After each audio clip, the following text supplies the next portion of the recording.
teams have in store for us. The Nar will be the first champion banned out for Insidious Gaming Legends. Morgana, the response coming in from the Kuala Lumpur Hunters. Yeah, very interesting targeting the support first off, because Rapier he has not shown to have a very one-pick style. He has played a variety of support picks. So banning out the Morgana, he will still have that Janna available, he will still have that Braum available, however Thresh not something he really likes. Meanwhile, Na and Fizz being taken out, Ozarus Veki's Fizz, one of his favorite champions and one of the best performing champions for him, also being taken out. Zerf and Azir have been banned out as well for both of these two teams now. Both of these two champions really scaling mages into the later stages of the game. We can see how strong Zerf can be in the late game. This morning's LCS, Forbidden, formerly from H2K Gaming, now playing for Fnatic. Stopped a little bit of Froggen than the rest of the Elements crew with very Zeraf impressive performance. Zeraf play. And the interesting thing here is that Rune has really liked the Zeraf whenever it was open. So banning out that Zeraf early on, kind of interesting that they don't want to first pick it instead, but however, going for that Jarvan first pick for Hallelujah, very comfortable pick. He's played it whenever it was open, and he has had such high impact early games with it. So now it's over the Kuala Lumpur Hunters here. What do you think they will be going for? I'm smelling a little bit of a support and perhaps an AD carry or jungle over here. Yeah, definitely the fact that the Leona's open Kuala Lumpur Hunters, Caspio has always liked that Leona whenever it's open. So first picking is something they have done, and they're very comfortable with. I wouldn't see a jungle pick so early on just because Moon is so flexible. He has a big jungle champion pool. He's played Nautilus, he's played Sejuani. He could even pick up that Lee Sin, or there you go, the Leona. So going for the top laner for 13 goals. They want to secure that very tanky front line for Jae-Young to do that hard carrying later on. But in response, Vayne. This is rather interesting that Insidious Gaming Legends, I think they're hovering over the Vayne. They've been known to make these troll picks once in a while. I think it's a troll pick, like, you know, Jae-Young, you want this, maybe you won't get it. I'm kind of, you know, hovering over it so you get a bit afraid. But J-Stone, take me through what you think they should pick up here. Well, I think in this case, there's lots of power picks still available for both of these teams. Lee Sin is an option over here, but they have already selected a jungler for themselves. The Janna, definitely a very strong pick, especially because you know your opponent's going for the Leona. Get the resets available for yourself. The Monsoon also allows you some space to micro between the Zenith Blade. The thing is, picking up their Janna will give them, you know, you talked about the Monsoon. The other thing is that the Tornadoes, as well as the AoE speed boost coming in from Janna, is going to stop the engage coming in from Kuala Lumpur Hunters. All you have to do is group up and run away together, however. LY Force, Rumble, being locked in immediately, I like this pick. He's very comfortable in that champion. Insidious Gaming Legends normally devotes a lot of resources to getting that Rumble ahead, and now that they have that Rumble, Janna, as well as Jarvan combination, you can really get that AoE team fight going on for your team. So this is something that IGL tried and tested. They love playing the Rumble and Jarvan together. Wombo combo, set down the arena of death, lay the red carpet right through the center, and have your opponents trapped inside it and taking tons of damage from the damage over time. And the thing is, if they try to escape or run onto you and avoid the equalizer, what you could do with Janna is, once again, you know, use Monsoon, blow them back into the equalizer, and then disengage from there. So very many tools available to Insidious Gaming Legends here. As the pick and ban phase is still going on. However, we are back to our screen, so we will keep you updated about that. Right now, it's the Popo team, KLH's pick. They are hovering over that Renekton. Oh, this is really sneaky. They showed the Maokai first, but that might be the a Maokai jungle. And, you know, we talked about Moon. He's very flexible in the jungle, and he's really, really good at being this kind of toolkit jungler. Using the pick and ban phase to their advantage and using that Maokai jungle, and, you know, tricking the Hallelujahs, or rather, tricking the Rumble in from LY4 now. You could see KLH is really adapting on the fly.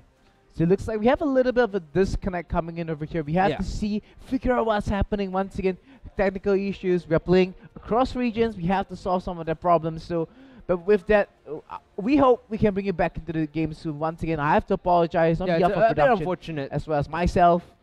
So let's talk a little bit about the compositions again. Let's see how well these two compositions will be facing off against each other. Oh, okay. So what I've been seeing on my screen right now is that Maokai has been rather disabled in this patch for 5.1 because of some changes. So he will not be available, and you know, Moon will not get his sneaky jungle pick now. So they will have to sort of reset the picks and bans, as it were, so that Maokai will not count for anything now. And there we go, back into picks and bans. I have to believe it's gonna be similar bans though, because that took place before the Maokai pick. So Dinar, Fizz, Morgana, Azir, Xerath, as well as Lysandra will be banned out similarly. Well, another champion that substitutes pretty decently for Maokai in the top lane is Lulu. Yeah. And the thing here is that because of the nature of the matchup, Lulu, But it is the as compared Maokai to jungle, though. Maokai, oh, so they're gonna swap it around. So it's not gonna be a Maokai jungle. It's going to be the Tried and Sejuani. tested once again. Both of these two teams going for what they're comfortable with. Sejuani in the jungle, and this should be the Rumble pick from Insidious Gaming Legends. So now it's the second rotational picks for Kuala Lumpur Hunters. What do you think they're going to be They had going for? to lock in the rank They then, should have yeah. reneged them previously. So that's going to be the same. I think you pick up the AD carry here because on purple, Azaraveki is this mid laner who's very mechanically good. And if they get the... There we go. Locking in that Graves, as I was saying. You get the last man for purple side. Why not counterpick the mid lane to go against Rune? Rune was one of those mid laners that, you know, occasionally very hit and miss. He would die solo lane. Or he would come out and start roaming and getting kills for his team snowballing ahead. So, saving the last pick for Azaraveki here, very good idea.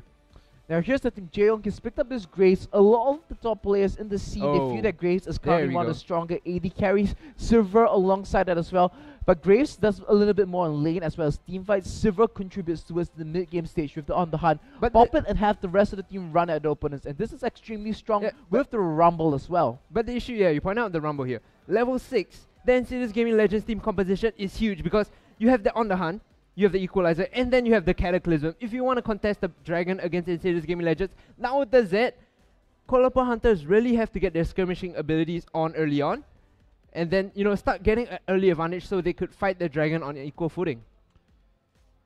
Oh, they're swapping things up a little bit. They might want to go for the LeBlanc over here. Zed against LeBlanc. Yeah, it's not too bad. Might be a possible matchup, but they are just going to go with the LeBlanc in the mid lane instead. They want a little bit of big potential for themselves. And LeBlanc, not exactly the best wave clear, but Distortion, together with the Mimic Distortion, provides some decent wave clear on the side of Insidious Yeah, I Gaming mean, you talk Legends. about pick potential. The way Rune plays his LeBlanc is that he doesn't really go for those assassinations using a DFG, especially the fact that, you know, DFG has been removed. He plays it in a mage style where he uses his double distortion to chunk down the enemy, and he uses it as an AoE nuke instead of assassinating one target down. So with the last pick here for Kuala Lumpur Hunters, they will have the ability to counter pick that LeBlanc. I should feel that Azaraveki goes for a return assassin here in the form of a Z. If not, you know, he could always go with that Jace. Or Orianna is pretty fine too. I was thinking Orianna or Lulu might be fine in these scenarios. They're able to go kind of even with LeBlanc in the laning phase. I would say Orianna has a slightly stronger laning phase depending on how proficient Azaraveki is on these champions. But recently we have been seeing him playing a little bit of Fizz, a little bit more to assassin style. Yeah. Can he transition successfully back into the mage playing the mage style on the Orianna? On the South Kuala Lumpur Hunters, they have a pretty strong wombo combo. Renekton as the ball carrier for the common shockwave, stun somebody up, grab the rest of the team onto them, and the Solar Flare as well as the Frozen Bola Yeah, but coming in from the Moon thing as well. is, with Insidious Gaming Legends team composition, you have that Sivir, you have that Janna. You can use the On The Hunt as well as the Monsoon effectively to kite out of the engage from Kuala Lumpur Hunters and then re-engage.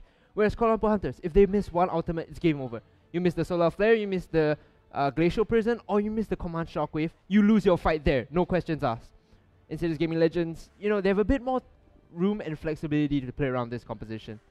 Well, now that we've kind of gone through the team fighting phase, let's talk about the earlier stages of the game. How do you think the laning phase is going to pan out for both of these two teams? We have Renekton in the top lane. Some people have been criticizing the use of this Crocodile. He has received a little bit of buffs recently. A bit of love, yeah, definitely. But now the top laners are running Teleport instead of Ignite. What do you think about running Renekton in the top lane? Now the thing is, Renekton historically, when you play him in the top lane, he has always had that kill potential before level 6 because he can chunk you down, heal back up, and then exert that lane pressure with his Ignite. But now that you take the Teleport, he becomes slightly weaker in terms of 1v1. But the pro for this, or rather the advantage for this, is that Renekton can cancel the Teleport coming from Rumble, where Rumble can't do anything to cancel Renekton's Teleport. So it becomes a situation of, you know, who gets the Teleport off first, and whoever arrives at a fight gives their team a bigger advantage than the laning presence, as it were. So in that case, I do believe you will be giving the early game over to the Kuala Lumpur Hunters. However, Yeah. I have to agree with you, the mid-game stage of it, when they start to group 5-on-5 and they start to try and bang butt heads against each other, I will feel the Insidious Gaming Legends might have an edge in that scenario. So it will be up to Kuala Lumpur Hunters to try to adapt to that strategy, get a hit in the earlier stages of the game, and then the question is, when do we split? When do we go group as 5? And when do we split 4-1 and have 13 go split push the side lanes? Because no one in the South Insidious Gaming Legends, Renekton isn't exactly the best duelist, but look at who Insidious Gaming Legends has available from them. There's no Jax. Yeah. There's no Shyvana. There There's is no no Aurelia. 1v1 potential in the side with Insidious Gaming Legends. When it hits, say, 27 minutes, Renekton has his tanky items, maybe goes for a Tiamat, no one from Insidious Gaming Legends is going to stop him, because if Rune goes off, that's a really bad situation where your mid laner has to fight a top laner who can teleport in. Now you look at Insidious Gaming Legends composition. One thing I really like is that they played to their strengths of Insidious Gaming Legend historically has been a team that really likes their dragon control. The moment they realized they could take it and, you know, get a fight off there, they would go for it without questions asked. So playing to their strengths here, drafting a composition that is very dragon objective centric is something I really like coming in here. Now the thing I have to wonder here is that you're talking about how they're going to send the mid laner to do their top laner, but let's talk about the earlier stage of the game. Do you think there is going to be a lane swap? I honestly don't think that either team is going to lane swap, just because from what we've seen in the past, KLH as well as IGL are not the proactive kind of team to plan a strategy beforehand and execute it. Oh, I'm going to invade your buff, we're going to get vision down. They're more of a team that goes in the form of, we're going to lane and see how it goes from there. So both of them place a lot of, both teams rather, place a lot of focus on the laning phase and then snowballing that advantage further on. In addition, there's a lot of skirmishing potential coming in, and that's what both teams like. They are very similar in nature, which is why games between IGL as well as KLH tend to be very, very explosive. Definitely indeed. Now Kuala Lumpur Hunters, even when they were playing the domestic league, they were playing the Legend Circuit itself, the Malaysian side of it, they will love to play these team fighting compositions and repeatedly butt their hits against their opponents. Yeah. We were talking about Dragon Control. Kuala Lumpur Hunters, even back at the start of Season 4, all the way, they love to gank the bottom lane really early. Moon, their jungler, or I do believe it's Stray previously, he will make early visits to the bottom lane, get a kill or two over there, and then have the rest of the team convene around Dragon and pick up the objective for themselves. You talk about, you know, getting the bot lane ahead. You compare Sivir to Graves, right? Sivir, if she falls behind, she still has that crazy wave clear potential. She still has that on the hunt.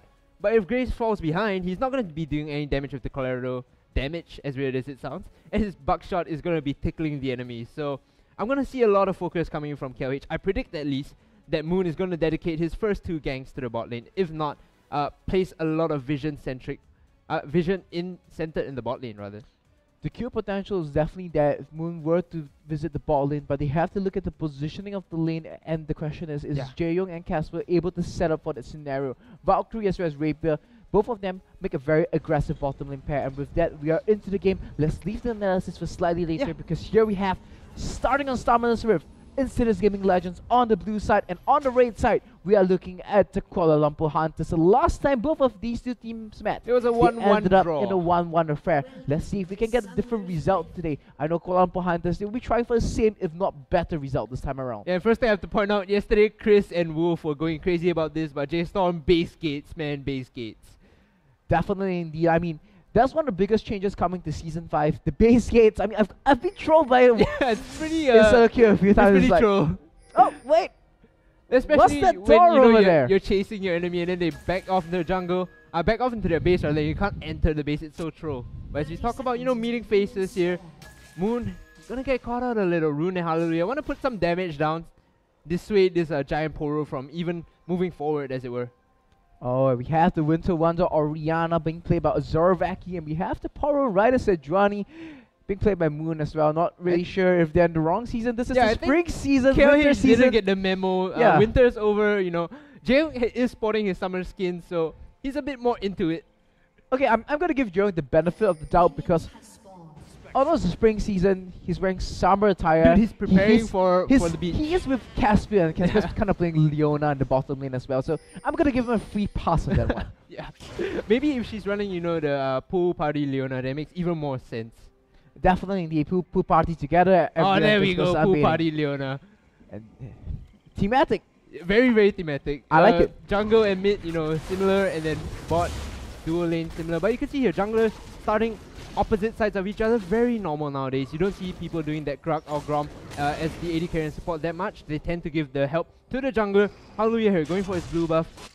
Very interesting to see what he does after that, because some of the junglers have preferred to gank immediately after the first buff. Some have preferred to back off to get their Stalker's Blade. So Hallelujah with that Jarvan early pressure could see some action here. So now Valkyrie and Rapier have finally returned to the lane. They have only missed out on 1 creep, however, so they will be hitting level 2 much earlier as compared to the lane opponents. But this is going to give Jaeyoung as well as Caspian a pushed up lane position. However, they did not make use of that to push up all the way to the turret. I believe they're a little bit afraid of what might be happening coming from the jungler. Yeah, interesting here that 13 Ghosts opted to go for the Doran's Shield instead of the Doran's Blade. Going very defensive. He's not going to take a lot of auto attack damage from LY4 here, so have to question his pickup of the very defensive item as Moon goes very low in the jungle though.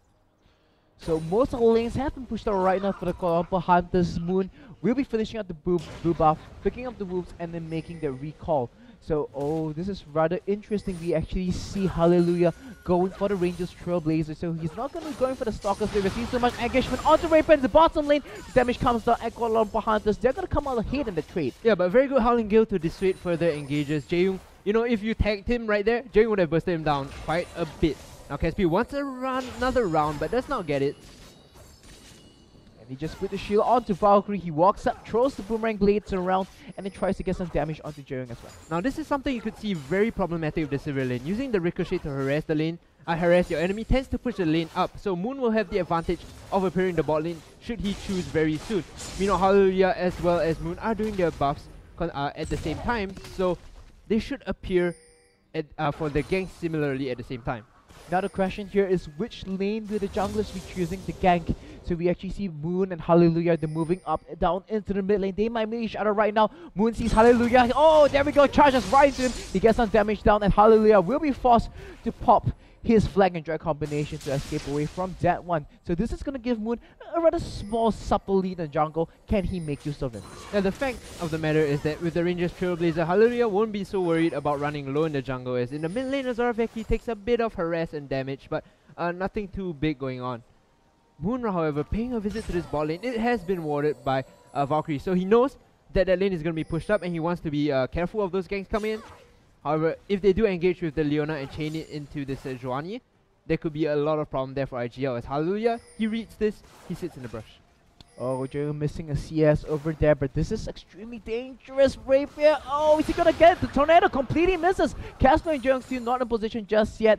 They could have put a trigger, and that will put them in a whole bunch of trouble. Hallelujah waiting around the side, but here comes Moon. Hallelujah still making the recall. He cancels it. Oh, this is gonna be huge. This is gonna be very bad for KLH if Moon decides to engage. Hallelujah is still sitting there. Both junglers staring each other off, not knowing that their Moon goes in. Here we go. Here comes Moon, and oh, don't do Rapier. Rapier, a whole bunch of trouble. Here comes the teleport. Oh, Hallelujah comes in finally. Moon, the Moon is gonna be falling. That's gonna be first blood. Justin goes. He's gonna get slowed down, and when LY4 still on the chase. Are they able to get Casper? Boomerang Blade thrown right out, but it doesn't bounce onto anything. Yeah, double teleports used here by both top laners. Very unfortunate that Moon did not spot a Hallelujah in that brush. The flag and drag knocked him up perfectly, and they chained all the damage onto him after that. You could see, Rapier has the ignite, whereas Casper only has the exhaust, so no kill potential there, not as much damage as IGL. And straight away Legends not giving Kuala Lumpur Hunters any breathing space, just moving into the Dragon Pit and picking up the objective for themselves. Yeah, this Dragon should go over to IGL very handily now with the 500 gold lead that they will accumulate. I want to talk about the itemization coming in from 13 Ghosts. Going for the early pickaxe signals to me that he wants that Tiamat, and I would more than likely predict the Tiamat into the Spirit Visage build, which is something that Marin from SKT really popularized. It's very good for 1v1 dueling, but not so good for team fights. So later on, it does say that KLH won't be team fighting as much as they want to.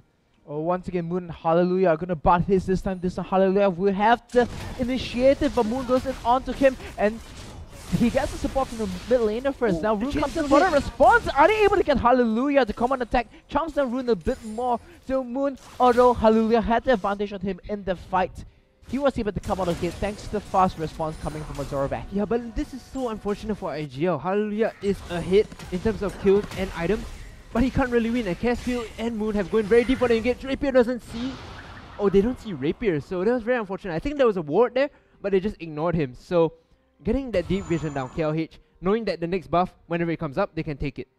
Now Kuala Lumpur Hunters hesitating a little bit on the trigger pulling over there. They set up for the pick, but they didn't really follow through with it. But let's take a look at the top lane. They have been spending a little bit of time dueling off each other. There's two big teleports coming in, but the CS difference here, Hungry.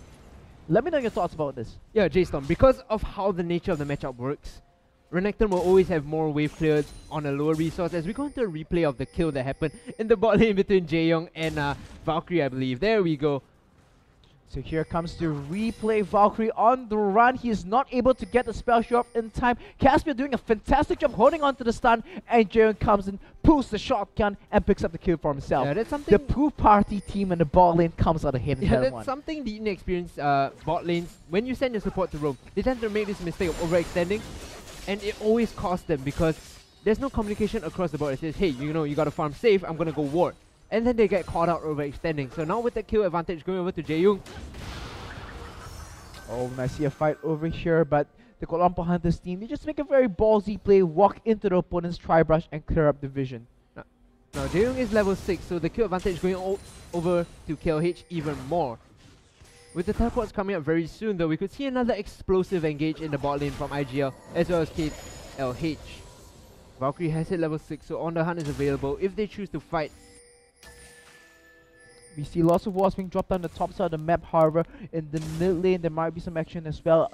Hallelujah as well as LY4, they're looking for the kill onto 13 Ghost over here. They're looping around the back, the Crocodile's got no idea. Equalizer, he dashes right onto it, he flashes, Dominus popped as well, and there is a Crocodile handbag being made out of the flames and the spear of Hallelujah and LY4. Yeah, should have overextended at that point of time, and using the flash after he Here landed comes into Moon, no respite for any of these teams. They charge in, they get the slow onto Valkyrie, that's a dead 80 carry. They turn their focus now onto Rapier. The stun should be coming up soon for Casper in about 3 seconds. And there we go, it's the Xenoblade. The stun is flashed away from Rapier. So Insidious Gaming Legends, they drop 1 kill in the bottom lane. And Kuala Lumpur Hunters, Jaeyoung is getting further and further hit with 2-0 up against Valkyrie. Now, to be honest, trading the Renekton for the Sivir isn't something you want to do. It's not really optimal because the Renekton is who you're relying on as Caspian comes in very aggressively. Rapier has to be careful here. There's 3 men.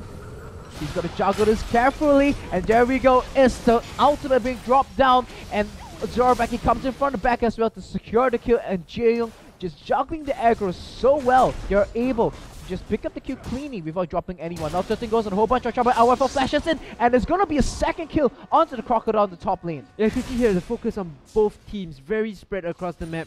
KLH wants to snowball that Graves. 3-0-0 is this Graves now very big compared to Valkyrie. Whereas 13 goes, he's been falling behind so much just because of all the attention that Hallelujah is giving him. Mid lane, Zoraveki has to be very careful, the shockwave is available. Oh, Rune with the outplays. Is he able to get the executed down? However, the turret will be picking up the clone, and Zoraveki as well as Rune will be disengaging away from each other. Lots of summoner spells blown in the mid lane, but most importantly, Rune's flash has been burnt. Yeah, with Zoraveki's flash still up, it's gonna signal that Moon should reappear in the mid lane the moment his Arctic, his Glacial Prison rather, is available. So now Rapier and Valkyrie grouping on the mid lane, knowing that Zoraveki had to base. They want to put a lot of pressure onto this mid tier 1 turret, and they probably will get it if Moon doesn't do anything here. I don't think he has the wave clear potential to clear it.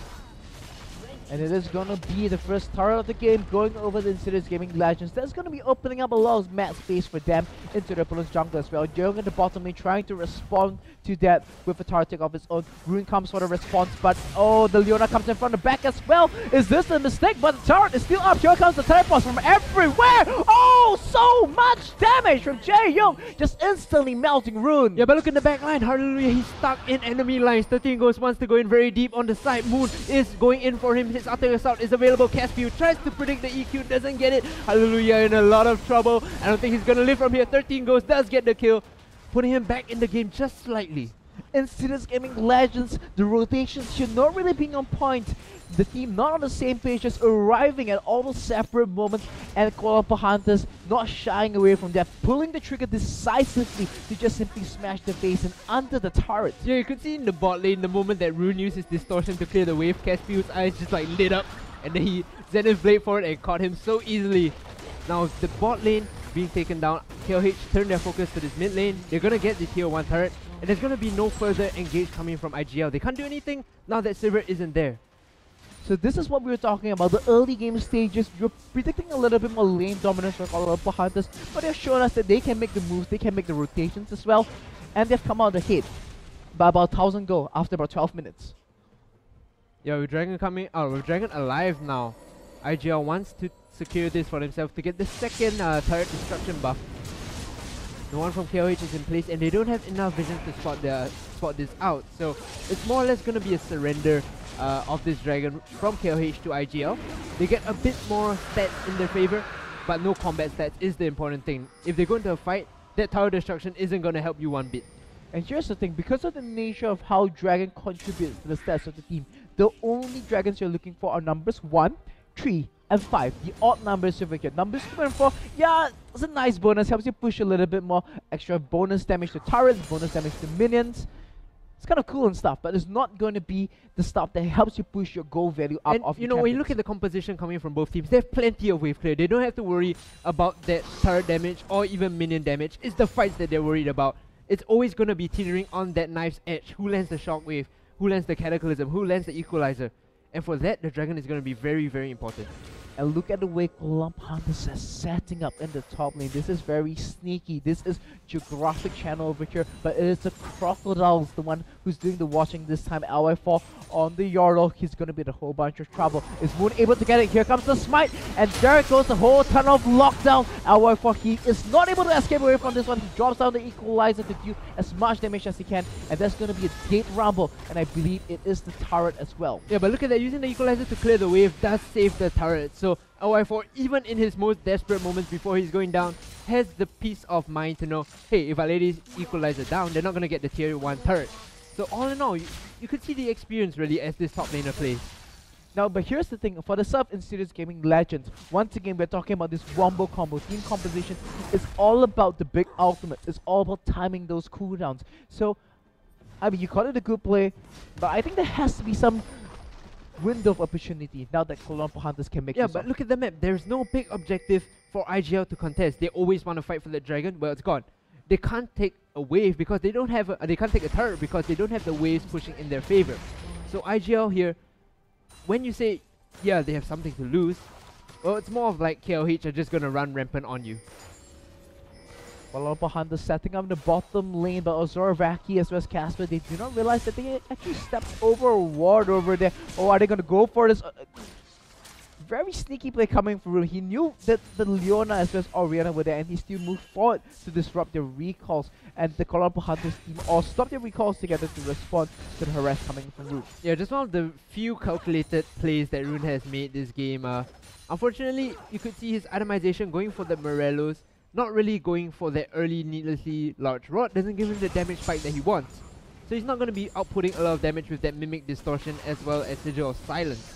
However, Ozorovaki with the Athene's Unholy Grail, he's a bit more durable as compared to Rune. And with that passive, you know, giving him back extra mana, he's going to be more consistent in these fights. Now we see all the raid champions looping around to the top side of the map. We might be seeing the next major fight over here. It looks like we are seeing 3 people from the Kuala Hunters team being sent into the mid lane as well. Now this is very smart. KLH know that the team fighting composition from IGL, they want a group where Sivir isn't at. So right now setting up the pick, knowing that it's, oh my goodness, the Solar Flare lands. Oh, he misses the Zenith Blade, but I guess it's the flash forward and the commercial wave does come down as well. Hallelujah, gets the Cataclysm, there's a wobble combo, but it's a little bit off. LY4 laying the red carpet, not in the wrong place. It's supposed to be for the VIPs, not for the water boys. Yeah, they're very, very unfortunate. Using the equalizer did not land on anyone. The Solar Flare was so good, I believe. He didn't hit the Zenith Blade, but that didn't matter because the flash into the Shield of Daybreak as well as Command Shockwave secured them the kill. Hallelujah. But you can see, the big problem here is, yes, you can get a kill, but they're not making anything out of it. They don't necessarily establish the vision that they could, especially with the fact that they have 2 pink wards. I mean, I feel that Kuala Hunters are feeling a little bit lost right now. Yeah. They're making this right place, but the fact is that, oh, wait, in practice, we were supposed to be able to get Dragon with these plays, but because Legends, they've been so decisive with the previous 2 Dragons, Kuala Hunters not really being able to capitalize on the major objectives just yet. Yeah. I would feel that they should be wanting to push up their ward line. So, talk me through this, Hungry. So basically, whenever you kill someone or you get a small victory, you chunk someone out of lane or you poke them out, you always want to move forward with your team and get vision control. You want to establish a line of vision to spot out when the enemy is advancing and retreating. Because in this game of butting hits, knowledge is the most important and most powerful weapon. Once again, the name of the game is hide in the trees. Yeah. Or the brushes for the matter, as you Caspi just sitting the brush over there, trying to lay a trap for Valkyrie. The solar flare is available. That giant laser from the sky has been a very major part of Kuala Lumpur Hunters play thus far. And the thing is, And I'm looking forward to more of it. yeah, you look at KLH composition, you talk about hiding in the trees or the brushes. Well, if they sit in a pink brush and IGL walks past, they're gonna lend all their CC for free and just like smash them in the face because no contest solar flare. Oh man, Moon. Didn't see the he ward. didn't see the ward. Value ward there from the Insidious Gaming Legends team. It's been there for quite a while now, so... Oh, the flash uses... Oh, hallelujah, misses the flag and drag, but the Cataclysm comes down. Ozoraki is there for the save though, and here comes the teleport as well, equalizing. All the ultimates have been used. 13 Ghost does complete the teleport, however. Ozoraki trying to do whatever he can to save his teammates. 13 Ghost using the slice and dice to get out of there. Solar Flare comes in, here comes the re-engage, but the excellent Monsoon coming from Rapier disengages for the Legends Yeah, team. this is exactly what we talked about. The Monsoon being used crucially to perfection here by Rapier. This is a champion he knows very well. If the Dragon up, no Monsoon and no Solar Flare, both teams are at their wits' end because Shockwave was used, Solar Flare was used, and Monsoon was used. Especially with the Equalizer down as well. Both teams are lacking their major ultimates, which is why they don't want to contest or even attempt this Dragon. Now, I would think Kuala Lumpur Hunters, if they're feeling confident, they should just go in, rush in, and take the Dragon for themselves. This is a very good window of opportunity. So, we were talking about major cooldowns available for Insidious Gaming Legends. Cataclysm on cooldown. Equalizer on cooldown. Yeah, with the On The Hunt available and your rest of your follow-up not being available, it's kind of iffy if you want to go in. Meanwhile, KLH, it seems like they've heard you, they really want this Dragon. Moon is tanking it up on the side. You can see Hallelujah as well as LY4 waiting. Caspiu is very forward. He wants this. The EQ combo goes in, they get the Dragon. Moon does get it for his team. The rest of the fight goes on. Valkyrie in the backline doing so much damage. And there we go, is the disengage coming for the rest of Kuala Lumpur Hunters. Rune is on the chase, is he able to get anyone? Is he going to snag Casper? Casper gets snared up. Where's the command shockwave? Not available just yet. Rune instantly bursts him down. How many more are they able to get? The slow comes down from Rapier, and Insidious Gaming Legends will be trading support for the Dragon. Yeah, this is something we really talked about in the early, in the pre-match pick and ban. The fact that IGL can re-engage and disengage at will. You could see there, Caspiu caught out because of the distortion as well as the ethereal chains coming in from Rune. Very good play there by IGL, singling out the support, and now they can push forward very, very decisively. Now here's the thing, Kuala Lumpur Hunters, they had things rather measured with the first two Dragons, surrendered over to the first two, over to Legends, and now they secure the third one for themselves. That's going to give them the 6% bonus damage. What do you think about this, Hungry? Yeah, now that they have the damage buff on par with IGL, they're not going to be so lackluster in these fights, especially now that Graves has hit his power spike of Zeal as well as Infinity's Edge. His collateral damage is going to be hitting like a truck. He finishes off his static shift later on. He's going to crit you for even more. Now, the good thing for IGL is that if they do get the next Dragon, the extra movement speed is going to help them kite in and out of fights even more. It's just whether they could coordinate that as a team, as it were.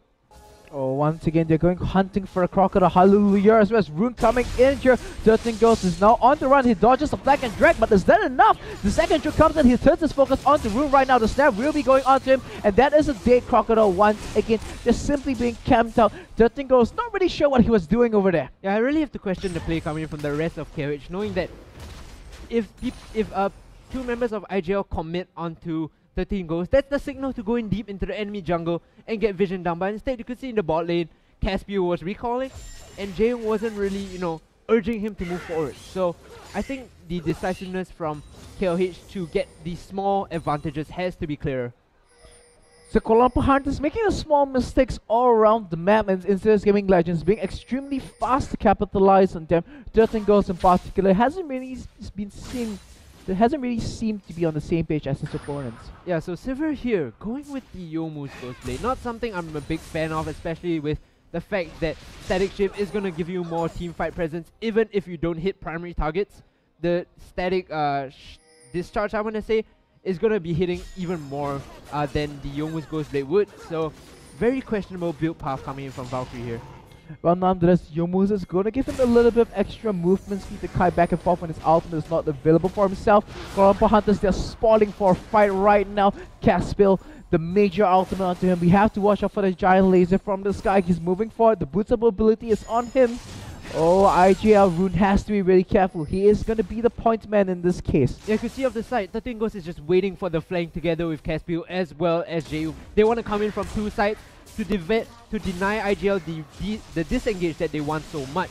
Now, if they do come in with a two-sided flank approach, I think KLH have a very good chance of winning this fight.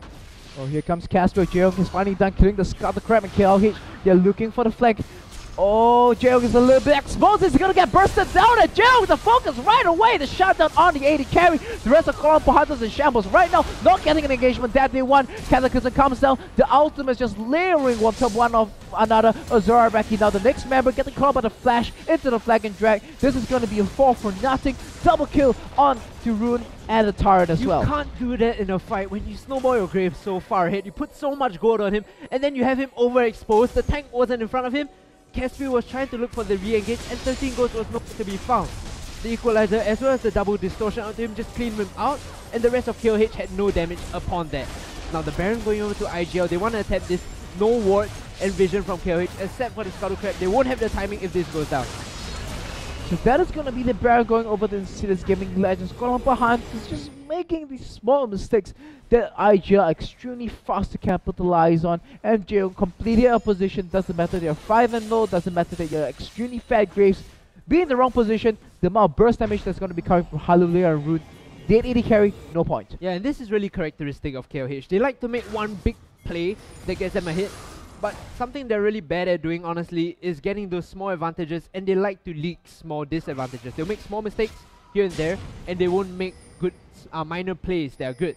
So all in all, it always results in them going in a big deficit because they tend to fall behind after they get the lead.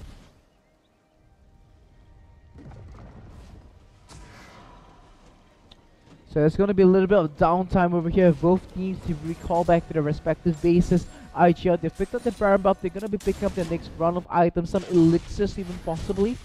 And Kuala Lumpur Hunters, they're going to be trying to mount a defense for the next 3 minutes against the Baron buffed up Insidious Gaming Legends team. Yeah, KLH really have to pray here for a very good solar flare into Glacial Prison and then into Shockwave. There has to be no mistake. They have to layer it all perfectly onto priority targets. Only then will they take the fight. But you can see here, IGL, no fear, just clearing wards in front of two people. Hallelujah. The cojones on this guy, man. Definitely indeed. Now Legends, they're looping around to the bottom south. The map is Kuala Lumpur Hunters going to go in onto this one. Giant laser from the sky does get the slowdown onto Rune. Hallelujah. Tries to go in for the re-engage, but Kuala Lumpur Hunters, the threat off the Jarvan just too much and he backs away from them. Yeah, I feel like the solar flare there was used to just disengage and stop any further advance from IGL, because you could see on the side of your map just now, Jaehyung got chunked out really hard by Rune using the double combination of the Sigil of Silence and Mimic Sigil of Silence. Now Rune, this is something he does very well. Sit off the side, chunk someone, and then back off. Now we have to see if these base gears are going to be helping out Kuala Lumpur Hunters in any way in the defense over here. I would have to say it opens up some easier flanking paths for the Renex and for the Sejuani in this case, but they are up against the Baron buff team. They're about 10,000 to go behind, and it's going to be a tall order for Kuala Lumpur Hunters to defend against Look them. at how low Jaehyung is. That was just from a double Mimic Sigil of Silence and normal Sigil of Silence. The assassination potential from Rune, even though he's not built like Assassin, he's probably going to be assassinating a lot of people real soon. But he does have the Morelos as well as the Rabadon's Death Club available for him already. No Death Firegraphs just yet, but that's enough damage. The Glacial Prison misses, and now Kuala Lumpur Hunters, they're in for very desperate defense. Equalizer has been laid down. Jaehyung still standing on top of it. What are you doing, Jaehyung? Instantly gets melted, and oh, Moon's gonna be the next one to fall. Legends just tearing through the whole Kuala Lumpur Hunters squad, and now they're moving on to the Nexus itself. Yeah, very anticlimactic end to a very exciting game. The desperation play coming from KLH. Moon tried to get a one-man Glacial Prison to even salvage the game, but you could see that GG is being called out. I think in the next game, KLH, they could probably stick to the same composition. They just have to make sure to take these small advantages and stop bleeding out gold like they've been doing in this game 1. GG it is! Victory on the screen. Insidious Gaming Legends, they took the first game of the series, and now Kuala Lumpur Hunters, they have got to go back to the